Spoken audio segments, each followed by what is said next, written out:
numbrite keeles 5, 3, 2, 1, 5 paati olümpiale, nendest 3 paati 10 hulka, 2 paati medalile ja 1 medal peaks olema nüüd lõpuks ka kuldne. Sisuliselt kõik, kes selle eesmärgi ellu peavad viima, on homme väljas 16. korda peetavail sõuduergomeetrite võistlustel Alfa 2009. Vaid Allar Raja jääb seljavigastuse tõttu eemale.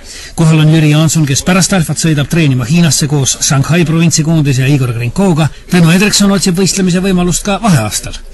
No ongi, ma olen ka selles mõttes nagu must tabune olnud, ma ei tea ise ka, mis ma suuteline olen. Võib-olla väga hästi, võib-olla väga halvasti. Eks näis.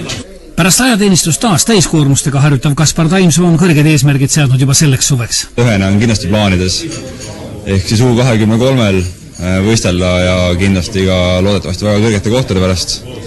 Aga A-koondise vaadid, ma arvan, et need selguvad nii nagu ikka, et aprilli lõpus katsevõistlustel.